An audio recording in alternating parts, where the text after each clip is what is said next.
ఎన్నికల ప్రచారంలో భాగంగా కాంగ్రెస్ పార్టీ 6 గ్యారెంటీలతో ప్రజల్లోకి బలంగా వెళ్ళింది.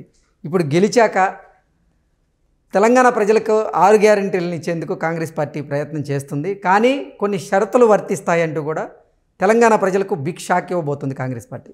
ఏంటి సార్, తెర వెనుక అసలు ఏం జరుగుతుంది? ఇప్పుడు ఒకటి ఏంటంటే, మనం తెలంగాణలో కొత్త ప్రభుత్వం రేవంత్ రెడ్డి ఆధ్వర్యంలో ఏర్పడిన తర్వాత జరిగినటువంటి పరిణామాలను కనుక ఒకసారి మనం చూస్తే, ఇది సినిమాటిక్గానో లేదా అవగాహన లోపమా లేదా అవగాహనతో చేస్తున్నటువంటి కార్యక్రమాలు అనేది ఒక సందేహం కలుగుతుంది. దానికి కారణం లేకపోలేదు. ఇప్పుడు ఫస్ట్ రోజే ఆయన ప్రమాణ స్వీకారం చేశారు. డిసెంబర్ 7వ తారీఖున ప్రమాణ స్వీకారం చేశారు రేవంత్ రెడ్డి. అదే రోజు అక్కడ కంచెలను తొలగించారు. కంచెలను తొలగించి జ్యోతిరావు పూలే ప్రజాభవన్గా మార్చేస్తామని చెప్పి, ప్రగతి భవన్ని మొత్తం మార్చేస్తామని చెప్పి ఆయన చెప్పడం జరిగింది. సరే, అక్కడ కంచెలు కూల్చినప్పుడు మాకు స్వేచ్ఛా వాయువులు వచ్చినాయి అని చెప్పి ఒక ఫీలింగ్ తోటి కొంచెం అది పాజిటివ్ పాయింట్గానే కనిపించింది. అప్పటి వరకు ముళ్ళ కంచెలు వేసేసుకొని రాచరికంలాగా ఏదో గడీల పాలనలాగా ఉంది. కేసీఆర్ ఎవరిని అక్కడ లోపల రానిచ్చేవాడు కాదు, మంత్రులు సైతం కూడా లోపల రానిచ్చేవాడు కాదు. ఇది ప్రజల్లో అందరూ రావచ్చు అని చెప్పి చెప్పడంతో పొలోమని చాలామంది ప్రజలు మరుసటి రోజు కల్లా వచ్చి సెల్ఫీలు తీసుకుని అంతా మొత్తం తిరిగి ఎంజాయ్ చేశారు. ఆ తర్వాత ఏం జరిగింది, అక్కడ ఉండేటువంటి బిల్డింగులు అంతకుముందు రాజశేఖర రెడ్డి ఉన్నటువంటి దాన్నేమో ఒకళ్ళకి కేటాయించారు.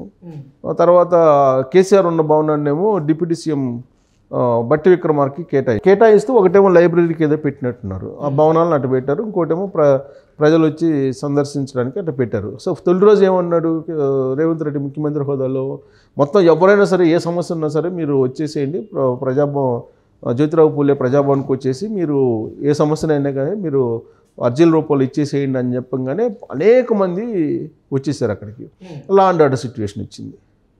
సహజంగా ఏం చేయాలి, ఒకవేళ 6 గ్యారెంటీలు ఇవ్వాలనుకుంటే కనుక వాళ్ళు ఇక్కడికి రాకుండానే ఇవ్వాలి. రాష్ట్ర వ్యాప్తంగా ఎవరికి ఏ సమస్య ఉన్నా కానీ హైదరాబాద్ రమ్మంటే అది కరెక్ట్ అయినటువంటి పరిపాలన కాదేమో అని ఒక చర్చ వచ్చింది. సో దీంతో ఫస్ట్లోనేమో రేవంత్ రెడ్డి నేనే తీసుకుంటాను అప్లికేషన్స్ అన్నాడు. ఆ తర్వాత ఒక రోజు వచ్చాడు, తీసుకున్నాడు. తర్వాత మంత్రులకు అప్పచెప్పారు, రోజుకు ఒక మంత్రి రాండి అని చెప్పి. ఇప్పుడు మంత్రులు కూడా రావట్లా. సో ఆ అప్లికేషన్స్ ఇవ్వడానికి అక్కడ మారుమూల గ్రామం నుంచి అనేక మంది ఫిజికల్ ఛాలెంజ్డ్ పీపుల్ కానీ అవన్నీ చాలామంది ఇబ్బంది పడ్డారు. సో దాంతో ఏం చేశారు, ఇమీడియట్గా మొత్తం అప్లికేషన్స్ పెట్టుకోండి, ఎక్కడికక్కడ మేము జిల్లా కేంద్రాల్లో అప్లికేషన్లు పెట్టేసుకోండి అని చెప్పి అప్లికేషన్లు కాల్ఫర్ చేశారు. కాల్ఫర్ చేసి 6వ తారీఖు డెడ్లైన్ పెట్టారు. జనవరి 6వ తారీఖు లోపల మీరు అప్లై చేసుకోండి, దానికి మేము పరిష్కారం చూపిస్తామని చెప్పేసి చెప్పారు. సో దాంతో అప్లికేషన్స్ కాల్ఫర్ చేస్తే అప్లికేషన్లు పెట్టుకోవడానికి ఫాలోమ్ అని చెప్పేసి వాళ్ళు పబ్లిక్ అందరూ కూడా రియాక్ట్ అయ్యారు. సో వచ్చినటువంటి అప్లికేషన్లు మనం చూస్తే ప్రజాపాలన దరఖాస్తులు వాటిని ఏ జిల్లాలో ఉన్నాయంటే జిల్లాల వారీగా హైదరాబాద్ జిల్లాలో అత్యధికంగా 13,70,000 వచ్చినాయి. 13,70,000 హైదరాబాద్లోనే వచ్చినాయి. ఆ తర్వాత రంగారెడ్డి జిల్లాకు వచ్చేటప్పటికి 10,20,000 వచ్చినాయి అప్లికేషన్స్. ఇక మేడ్చల్ వచ్చేటప్పటికి 9,20,000 వచ్చినాయి. నల్గొండ వచ్చేటప్పటికి 5,03,000 వచ్చినాయి. నిజామాబాద్ వచ్చేటప్పటికి 5,90,000 వచ్చినాయి, సుమారు 6 లక్షలు. అంటే ఉమ్మడి జిల్లాలు చెప్తున్నాను నేను. తర్వాత ఖమ్మం వచ్చేసేసి 5,50,000 వచ్చినాయి. సంగారెడ్డి వచ్చేటప్పటికి 4,40,000 వచ్చినాయి. సూర్యాపేట ఈ కొత్త జిల్లాలు మళ్ళీ సూర్యాపేట వచ్చేసి 4,20,000 వచ్చినాయి. జగిత్యాల వచ్చేసి 3,90,000 వచ్చినాయి. సిద్దిపేట 3,80,000 వచ్చినాయి. కొత్తగూడెం వచ్చేసి 3,70,000 వచ్చినాయి. కరీంనగర్ వచ్చేసి 3,50,000 వచ్చినాయి. వరంగల్ వచ్చేసి 3,30,000 వచ్చినాయి దరఖాస్తులు. అంటే ఈ లెక్కన మొత్తం 4.5 కోట్ల సుమారుగా ఉన్నారు తెలంగాణలో.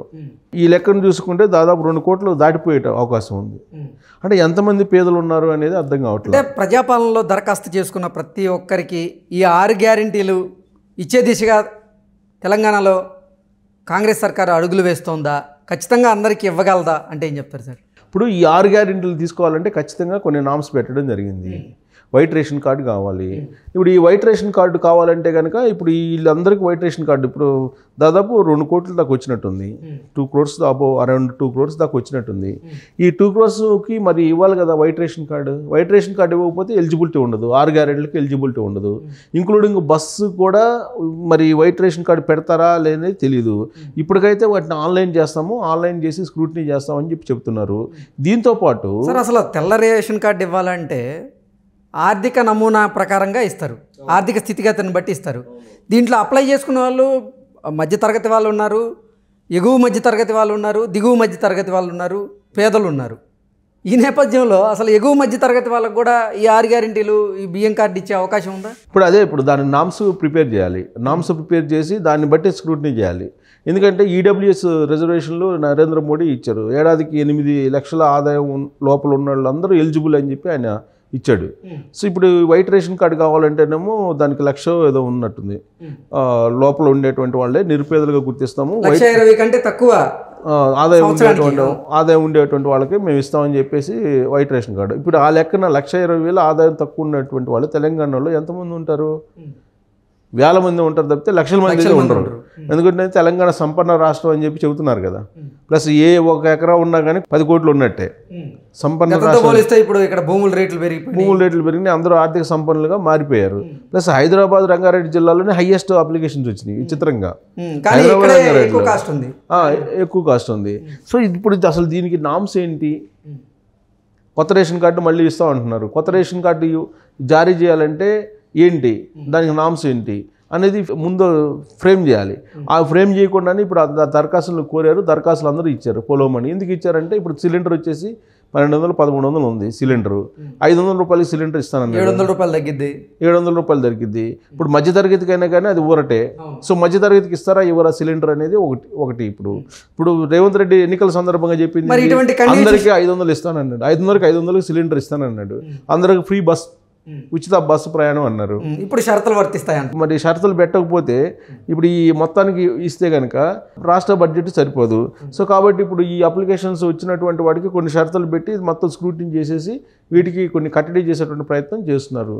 సో ఇదంతా కూడా రేపు రాబోయేటువంటి లోక్సభ ఎన్నికల మీద దీని ప్రభావం పడుతుంది. ఖచ్చితంగా విపక్షాలు దీని ఒక ప్రచారాంశంగా తీసుకొని రేవంత్ రెడ్డి నా అబద్ధాలు చెప్పాడు, చూసారా మీకు 500 సిలిండర్ ఇస్తున్నాడా అని చెప్పి అంటారు. ఖచ్చితంగా ప్రచారం చేస్తారు కదా. ఈ ఫ్రీ బస్సుకు సంబంధించి కూడా కొన్ని కండిషన్స్ పెట్టాలని చెప్పి అనుకుంటున్నారు. సో ఇలాంటి కండిషన్స్ కనుక ఈ 6 గ్యారెంటీలకు పెడితే లోక్సభ ఎన్నికల్లో దీని ప్రభావం పడేటువంటి ప్రమాదం పొంచి ఉంది. దీన్ని ఈ డిస్టర్బెన్స్ని క్యాచ్ చేసుకునేదానికి బీఆర్ఎస్ పార్టీ రెడీగా ఉంది. ఇప్పటికే కేటీఆర్ అలాగే హరీష్ రావు విమర్శలు చేస్తున్నారు. నెల కూడా అలా పట్టుమని కొత్త ప్రభుత్వం ఏర్పడి ఇప్పుడు రేవంత్ రెడ్డి ఫెయిల్యూర్ అనేటువంటి యాంగిల్లో ప్రచారం మొదలైంది సోషల్ మీడియాలో. బీఆర్ఎస్ సోషల్ మీడియా చాలా యాక్టివ్ అయింది ఇప్పుడు. సో ఇప్పుడు ఈ స్క్రూటినీలు, ఈ అప్లికేషన్స్ ఇవన్నీ అయిపోయిన తర్వాత అసలు ఆన్లైన్లో ఏం చేస్తారనేది ఒకటి. ఇంకోటి ఏంటంటే సపోజ్ ఇప్పుడు అప్లికేషన్ పెట్టుకోవటానికి ఇది డెడ్ లైన్ పెట్టారు జనవరి 6వ తారీఖున. ఫర్దర్గా పెట్టుకోవడానికి అవకాశం ఎప్పుడు ఇస్తారు? ప్రతి 3 నెలలకు ఒకసారి ఏదో ఇస్తామని చెప్తున్నారు. మరి ఇస్తారా ఇవ్వరా? అసలు దాని క్రైటీరియా ఏంటి, మార్గదర్శకాలు ఏంటి, ఇవన్నీ చూడాలి. ఇవన్నీ చూస్తే కానీ మనం చెప్పలేము. అసలు ఈ కండిషన్స్ పెట్టడమే ఒక నెగిటివ్ క్యాంపెయిన్ వెళ్ళేటువంటి అవకాశం ఉంది కాంగ్రెస్ పార్టీ మీద, రేవంత్ రెడ్డి పరిపాలన మీద. ప్రజా పరిపాలన అని ఎన్ని కండిషన్స్, ఆ రోజు ఇచ్చిన హామీలు వైట్ రేషన్ కార్డు ఉన్న వాళ్ళకి ఆయన చెప్పలేదు. అందరికీ అన్నాడు 500 రూపాయలు సిలిండర్ అని చెప్పి. మరి ఎన్ని పెడితే నెగిటివ్ ఇంపాక్ట్ అయితే పడే అవకాశం ఉంది కదా.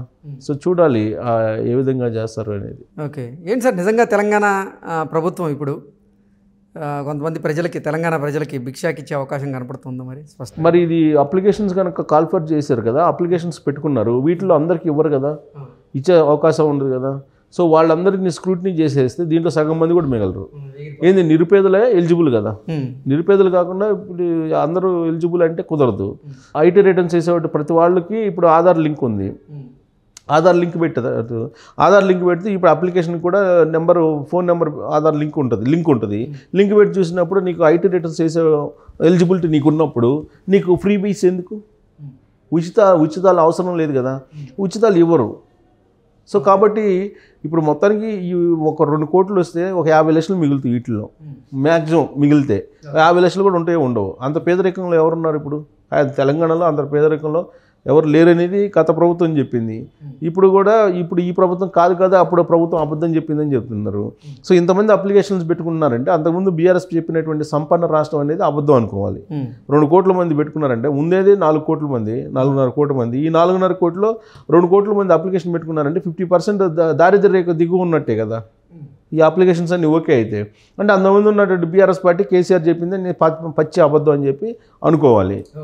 సో కాబట్టి ఈ స్క్రూటినీ చేస్తే కనుక బిలో పావర్టీ లైన్కి మాత్రమే నేను ఇస్తాను అని చెప్తే కనుక అది 6 గ్యారెంటీలతోటి ఒక షాక్ ఇచ్చినట్టే అవుతుంది చాలామందికి.